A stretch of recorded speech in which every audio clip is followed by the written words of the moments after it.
ఆంధ్ర రాష్ట్రంలోని సంకీర్ణ ప్రభుత్వం ఏదైతే ఉందో తెలుగుదేశం నాయకత్వంలో నడుస్తూ ఉన్నది. అయితే విచిత్రమైనటువంటి పరిస్థితులను ఎదుర్కొంటుంది.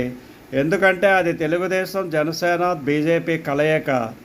తెలుగుదేశానికి అధినాయకుడు చంద్రబాబు పూర్తిగా ఆధిపత్యం వహిస్తే నిర్ణయాలన్నీ తీసుకొని స్కీమ్స్ అన్నిటికీ కూడా వారు కావలసినటువంటి పేర్లను పెట్టుకుంటూ ముందుకు వెళ్ళిపోతున్నాడు.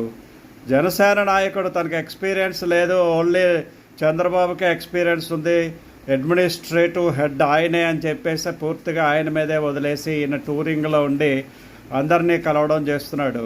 మరి బీజేపీ ఏం చేస్తున్నదో ఎవరికి అర్థం లేదు. బీజేపీకి నాయకత్వం లేదు. బీజేపీకి నాయకత్వం ఉన్నది తెలుగుదేశంతో మమేకమైనటువంటి నాయకత్వం ఉండడం వల్ల బీజేపీ డిమాండ్స్ కానీ, బీజేపీ కార్యకర్తలను పట్టించుకునేటువంటి స్థితి కానీ, బీజేపీ ప్లానింగ్ కానీ, బీజేపీ ఫ్యూచర్ కానీ ఏమీ కనిపించ